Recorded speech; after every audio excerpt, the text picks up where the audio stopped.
Hello everyone, welcome back to my channel. तो आज हम जानेंगे केदारनाथ यात्रा 2026 के कुछ नए रूल्स को।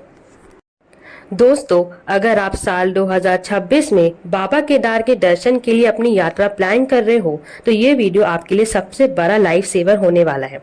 केदारनाथ धाम उत्तराखंड के रुद्रप्रयाग जिले में हिमालय के गोद में लगभग 11,755 फीट यानी 3,583 मीटर की एक्सट्रीम ऊंचाई पर स्थित है। सबसे पहले बात करते हैं साल 2026 की ओपनिंग और क्लोजिंग डेट की। बाबा केदार के कपट इस साल 22 अप्रैल 2026 को खोल दिए गए हैं और ये ट्रेडिशनल कैलेंडर के मुताबिक 11 नवंबर 2026 को भाई दूज के दिन सर्दी के लिए बंद कर दिए जाएंगे। लेकिन इस पूरे यात्रा विंडो में आपको मौसम का बहुत बड़ा ध्यान रखना पड़ेगा। अगर आप बिल्कुल क्लियर मौसम चाहते हैं तो सबसे बेस्ट महीना होता है मई और जून का, और फिर मानसून के बाद यानी सितंबर से अक्टूबर का वक्त। जुलाई और अगस्त के महीने में यहाँ हैवी रेनफॉल होती है, जिससे पहाड़ों में लैंडस्लाइड और क्लाउड बर्स्ट का खतरा बहुत बढ़ जाता है। इसलिए अगर आप फैमिली या सीनियर सिटीजन्स के साथ आ रहे हैं तो मॉनसून को स्ट्रिक्टली अवॉइड करें। अक्टूबर के बाद यहाँ एक्सट्रीम सर्दी और बर्फबारी शुरू हो जाती है। अब आते हैं सबसे बड़ी गलती पर जो हर साल हजारों श्रद्धालु करते हैं, वो है बिना मैंडेटरी बायोमेट्रिक रजिस्ट्रेशन के घर से निकलना।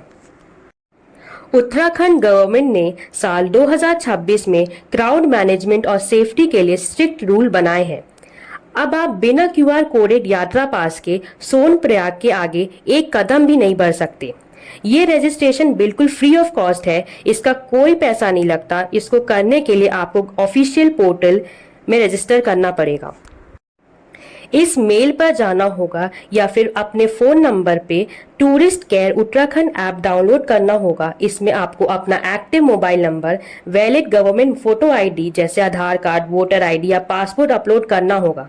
एक चीज का बहुत ध्यान रखना कि आपका आईडी कार्ड पर जो नाम है वही एग्जैक्ट स्पेलिंग आपके रजिस्ट्रेशन फॉर्म में होना चाहिए। अगर एक अल्फाबेट का भी मिसमैच हुआ तो सोनप्रयाग चेक पॉइंट पर बायोमेट्रिक वेरिफिकेशन के वक्त आपको वापस भेज दिया जाएगा। गवर्नमेंट ने डेली लिमिट लगभग 20,000 श्रद्धालु पर सेट की है, इसलिए यात्रा शुरू करने से कम 3 से 4 हफ्ते पहले अपना स्लॉट ऑनलाइन बुक कर ले। अगर आप ग्रुप में या फैमिली के साथ आ रहे हैं तो याद रखें कि हर एक मेंबर का अलग पर्सनल क्यूआर कोड पास बनेगा, कोई ग्रुप पास नहीं होता है। चलिए अब बात करते हैं एक रियलिस्टिक बजट ब्रेकडाउन की, ताकि आप अपने पैसे सही जगह इन्वेस्ट कर सकें। अगर आप एक बजट ट्रैवलर हैं और पब्लिक ट्रांसपोर्ट जैसे गवर्नमेंट बसेस या शेयरिंग लोकल बोलेरो को यूज करते हैं और ऊपर रुकने के लिए शेयरिंग टेंट लेते हैं तो आपका पर पर्सन खर्चा 8,000 से 12,000 के बीच आएगा।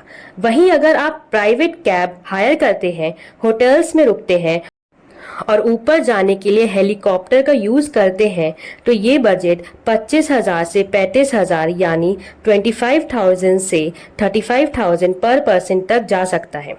एक प्रो टिप याद रखना, रास्ते में नेटवर्क की काफी प्रॉब्लम होती है। केदारनाथ रूट पर सबसे अच्छा नेटवर्क जियो और बीएसएनएल का मिलता है, इसलिए अपने पास एक बैकअप सिम जरूर रखें।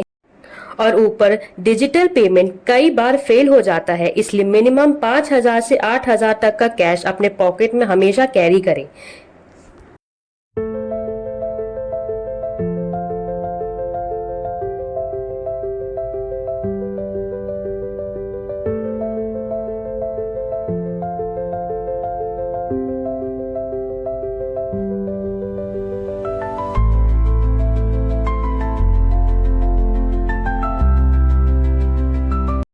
तो दोस्तों, ये तो थी यात्रा शुरू करने से पहले की तैयारी, पर असली सफर तो अब शुरू होगा। इस सीरीज का अगले पार्ट में हम बात करेंगे दिल्ली, हरिद्वार या ऋषिकेश से गौरीकुंड तक का पहुंचने का सबसे सस्ता और सेफ रास्ता। वीडियो अच्छी लगी हो तो लाइक, शेयर, सब्सक्राइब करके अपने फैमिली के साथ शेयर कीजिए। मिलते हैं अगले पार्ट में, तब तक के लिए हर हर महादेव।